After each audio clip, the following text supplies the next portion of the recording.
O Foral Manuelino de Almada comemora o 5º centenário de existência.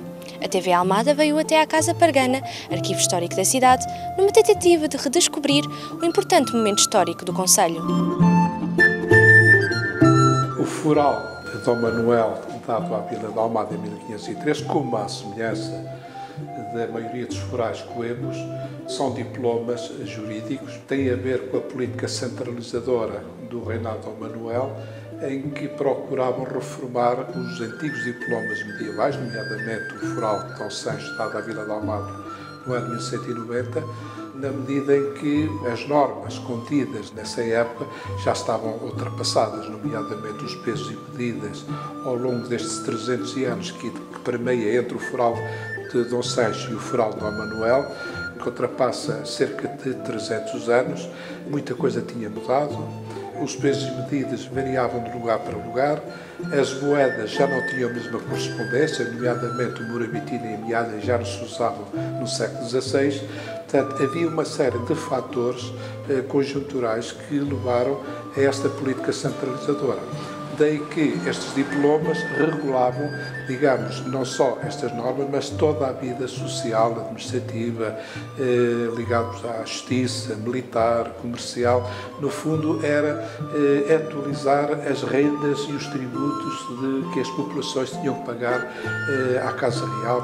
A sociedade de Almada, desde o Foral de Dom Sancho, aspectos da vida agrícola, comercial, económica, etc., regia sobretudo desse foral muito antigo, portanto, que nós já falamos, que remonta ao ano 1190.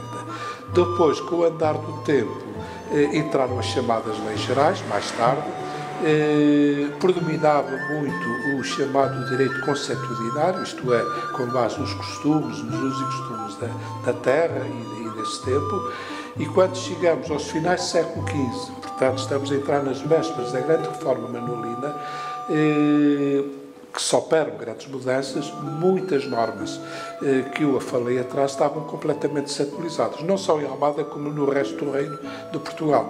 Daí a política já implementada pelo rei Dom João II e depois pelo Dom Manuel, que vai levar a cabo a chamada reforma, que tem o nome dele, a reforma manuelina dos forais. 500 anos depois, Alexandre Flores mostra-nos ao pormenor a descrição do foral. Esta exposição fixa, que é nós atribuímos o título 500 anos Foral Manuelino da Almada, temos aqui um pequeno preâmbulo, temos aqui reproduzido o frontispício do maravilhoso livro da época, que é o Foral do Dom Manuel. Temos aqui os elementos que iremos já falar em detalhe, elementos simbólicos, há toda uma simbologia real. Aqui, em letras muito grandes, o Dom Manuel, e depois a escrita gótica librária vai fazer a descrição, digamos, do foral, propriamente dito. Aqui fala-se um pouco do reinado de Dom Manuel. Como sabe, o rei Dom Manuel era dos reis mais importantes da Europa, na passagem do século XV para o século XVI. A ele se deve grandes eventos, nomeadamente a descoberta do caminho marítimo para a Índia. Era o rei mais rico, considerado mais rico da Europa. Uma das embaixadas que foi a Roma levava-se elefantes, enfim, que eram coisas completamente desconhecidas para mostrar a opulência, digamos, económica da família real. Aqui, neste painel, mostramos não só aspectos da biografia do rei, que nasceu em 1469, foi filho do infante Dom Fernando II, Duque de Viseu, primeiro Duque de Beja e Dona Brites, bisneto de João I. Há depois aspectos que nós consideramos fundamentais, em que se fala da preocupação do rei, com o seu espírito aberto, reformar, modernizar e renovar e legislar. Podemos continuar a ver aspectos ligados ao foral propriamente dito, em que se vê as armas, o brasão real, que é muito bonito, a coroa aberta, representada em peças fortes, portanto, cujas pontas surgem com diferentes motivos vegetais, nomeadamente a flor de lis, de acanto, às vezes a de acanto ou de vinha, os castelos. A bordadura do escudo é cor vermelha, integra um número variável de castelos em ouro, que simbolizam as cidades tomadas aos montes por Dom Afonso III. Um outro símbolo que aparece no foral e que faz parte da simbologia da época do reinado do Manuel é a esfera armilar. Portanto, a esfera armilar tem o significado de esfera ou esperança do mundo. É um emblema pessoal do rei Dom Manuel que aparece, não é? Em que se lê a esfera mundi, não é? Que representa digamos, a esfera celeste e constitui o centro, que é este aqui que nós estamos a ver, a esfera, os anéis, aqui o centro, que representa a Terra. A Almada está muito ligada à história da expansão marítima, daqui partiram muitos almadenses na carreira da Índia, para o Brasil, para a costa da África. Nós encontramos muita documentação da época, a maior parte estudada no Arquivo Nacional do Torre Tombo, marinheiros, com pilotos, marinheiros, etc., em que, enfim, fazem parte desta dinâmica. Mais tarde vai aparecer, a título de curiosidade, uma grande figura da literatura universal, Fernão Mendes Pinto. Fernão Mendes Pinto, que vai viver em Almada, aqui se vai casar. Aqui podemos enunciar algumas normas da utilização da terra, nomeadamente nos montados, nos maninhos, nas terras floreiras, o famoso reganho da Caparica, não é? Que eram terras reais, que vinham do tempo da Reconquista Cristã. Este painel é o painel mais descritivo, porque tem várias imagens que constituem excelentes cenas de vida agrícola da época, que são provenientes de várias fontes, nomeadamente, e com destaque o livro de Horas de Dom Manuel, de António Holanda, é de 1517, 1551, que se encontra na Torre Tombo e que dá para ilustrar, para complementar aspectos da vida agrícola e não só, que aparecem ao longo do foral de Dom Manuel de 1513.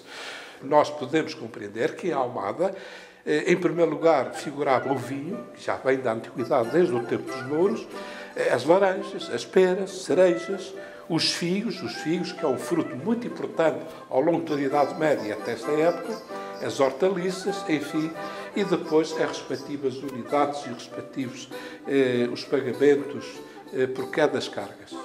Os moradores da Almada estavam, porém, isentos de pagar esse direito pela madeira que utilizassem para as naus. Isto é muito importante. Os moradores da Almada estavam isentos de pagar esse direito pela madeira. Havia aqui grandes florestas no termo da Almada, desde que fossem utilizadas para naus, caravelas ou para as suas casas, no caso de sobrados. É um pormenor muito interessante. Dado que estamos a comemorar os 500 anos da outorga, ou seja, da entrega do foral manuelino da Almada, dado pelo rei Dom Manuel em junho de 1513, foi o nosso objetivo, e com muito orgulho, de organizar não só esta exposição, que é a exposição fixa, que posteriormente vai se transformar em itinerante, mas, ao mesmo tempo, temos uma outra exposição a correr à escola, está a ter um grande sucesso, porque, ao fim e ao cabo, o nosso objetivo é levar, digamos, a vida desta época, para além do foral, portanto, a época, o século XVI, que é a época dos descobrimentos, levar aos mais jovens, que é o foral, como é que as pessoas viviam nessa altura, como é que caçavam, como pescavam, como eram os transportes, como é que se vivia, como é que os produtos eram vendidos, qual era o modus vivendi das populações desse tempo do termo da Almada. Repare que o termo da Almada era muito grande, abrangia o atual território do Concelho da Almada e o território do Seixal. Portanto, as fronteiras do antigo termo da Almada começavam no meio do Rio do Tejo. Para cá era o além do Tejo, ainda nos chamava-se outra banda, que ia até Fernão Ferro, Barreiro e Sesimbra, e a Lagoa da Albufeira. Portanto, estamos em presença de um grande termo que fornecia muitos produtos a Lisboa, a grande capital do reino, o grande consumidor e até a rainha dos oceanos, como chamava o grande cronista português de Damião de Góis. Regulação da vida jurídica, administrativa, fiscal, social e económica, num único documento que, entre o século XVI e XIX, foi de extrema relevância para a comunidade almadense e que se encontra exposta até abril de 2014. Com a imagem de Walter Pinho, Joana Santos, nos 500 anos do foral manuelino de Almada.